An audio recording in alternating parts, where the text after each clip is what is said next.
आइए आज फिर उपस्थित हूँ आज फ़िल्मी दुनिया के एक अनमोल मोती के साथ। लेकिन उससे पहले अपने सभी मित्रों को दिल की गहराइयों से अभिनंदन करना चाहता हूँ, जिन्होंने मुझे मेरे चैनल पर देखा, सुना, सराहा। मित्रों, ये मेरा नया चैनल है। इसकी उन्नति, प्रगति और सहयोग आप पर निर्भर है। अतः निवेदन है, मेरे इस चैनल को ज़्यादा से ज़्यादा लोगों तक पहुंचाने में मदद करें और मेरे इस चैनल को सफल बनाने में नींव का पत्थर बने। ये तो हुई आपसे मेरे मन की बात। आइए अब बात करते हैं उस अनमोल मोती की, जो फिल्मी स्थान के समंदर से आपके लिए खोज कर लाया हूँ।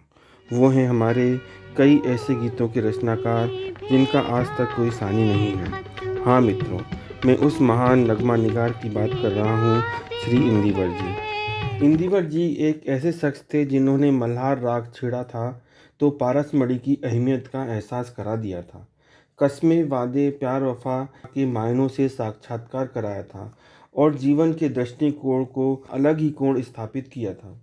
ऐसा कहा जाता है कि उनका एक गीत बहुत चर्चित हुआ था, जो कि फिल्म सरस्वती चंद्र से था। छोड़ दे सारी दुनिया। किसी के लिए ये मुनासिब नहीं आदमी के।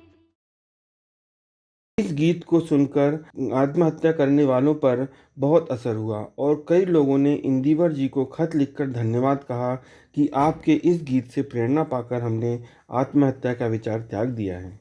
वो एक बेहद संजीदा इंसान भी थे और कभी बेहद मस्तमौला इंसान भी थे। खास बात ये भी थी कि वो समय की धार को पहचानने का हुनर रखते थे और उसी हिसाब से अपना चलन करते थे। इनका जीवन इनका जीवन के प्रति नज़रिया कविता, गीत, नज़्मों की सूरत में आम जनता तक पहुंचा तो लोगों ने अपने जीवन के नज़रिए को बदल दिया। हो सकता है ये उनके दिल की आवाज़ रही हो। इंदिवर जी का वास्तविक नाम श्यामलाल बाबूराव था। इनका जन्म 1 जनवरी 1924 को झांसी संयुक्त प्रांत ब्रिटिश भारत के बरुआ सागर गांव में हुआ। इनकी इनकी अल्प आयु में ही इनके माता पिता शांत हो गए। ये फिर अपनी बड़ी बहन के पास चले गए। वहाँ इनका मन नहीं लगा तो वो वापस अपने गांव आ गए। वहाँ से लौटने के बाद गांव की चौपाल पर एक फक्कड़ बाबा रहा करते थे, जो कि भीख मांगकर गुजारा करते और गीत लिखते एवं गाते।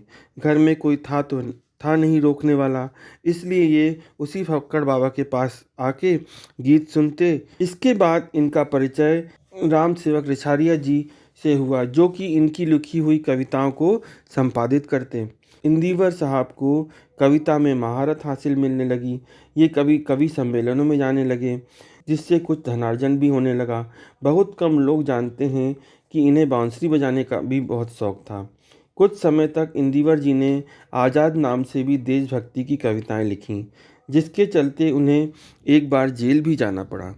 ऐसा माना जाता है कि इनका विवाह इनकी मर्जी के खिलाफ हुआ। इंदिवर जी 20 वर्ष की आयु में बम्बई आ गए। इंदिवर जी का मानना था कि किसी शुद्ध भाषा में गीत, कविता, गज़ल, नज़्म जन सामान्य तक नहीं पहुंचाई जा सकती। इसलिए उन्होंने हिंदी के अलावा उर्दू, पार्सियन, अरबी आदि भाषाओं का अध्ययन किया, ताकि वे अपने शब्दकोश को समृद्ध कर सकें, जिसका प्रयोग उन्होंने अपनी रचनाओं में प्रस्तुत किया। 1951 के गीत बड़े अरमानों से रखा है सनम तेरी अरमानों से रखा है बलम तेरी कसम, ओ बलम तेरी कसम, प्यार की दुनिया में ये पहला कदम हो, पहला फिल्मों में कदम। इंदिवर जी का प्रवेश हुआ सन 1946 में बनी एक फिल्म डबल फेस से। गीत हो, गज़ल हो, नज़्म हो या कविता हो, सभी को इतने आसान शब्दों में लिखा कि वो खालिस उर्दू के शायरों से अलग नज़र आए। शुद्ध उर्दू मुशायरों में भी इन्होंने हिंदी को एक अच्छी खासी पहचान दिलाई। उन्होंने 4 दशक के कैरियर में 300 से अधिक फिल्मों में 1000 से अधिक गीत लिखे। इंदिवर जी ने प्रसिद्ध पॉप जोड़ी नज़िया हसन और जावेद हसन के लिए गीत भी लिखे। नज़िया हसन का प्रसिद्ध गीत आप जैसा कोई मेरी जिंदगी जिंदगी में आए तो बात बन जाए, हाँ बात बन जाए। फिल्म मल्हार के गीत बड़े अरमानों से रखा है कदम के बाद तो जैसे उनकी लॉटरी ही लग गई। इसके बाद एक हिट गाने देते चले गए। उन्होंने मनोज कुमार, जो कि भरत कुमार के नाम से प्रसिद्ध थे, के साथ भी उन्होंने काफ़ी काम किया, जिसमें कस्मे वादे प्यार वफा उपकार फिल्म के लिए गाया। प्यार वफा सब बातें हैं बातों बाबू भाई की फिल्म पारसमढ़ी में बहुत गाने लिखे। कल्याण जी आनंद जी के साथ मिलकर मैं तो भूल चली बाबुल का देश, पिया का घर प्यारा लगे। होठों से छू लो तुम, मेरे गीत अमर कर दो। से छू लो तुम, मेरा गीत अमर कर दो। इनकी सबसे प्रसिद्ध फिल्म थी सच्चा झूठा। इंदिवर जी ने कई बड़े और छोटे, नए और पुराने संगीतकारों के साथ काम किया। इंदिवर जी ने बप्पी लहरी, राकेश रोशन के साथ भी काम किया, लेकिन कल्याण जी आनंद जी के साथ ज़्यादा काम किया। कहा जाता है बॉम्बे की चकाचौंध में ये अपने रास्ते से भटक गए थे, जिसलिए इनको भटका हुआ भी कहा जाता है। इनके गीत तो जुबान से नहीं हटते।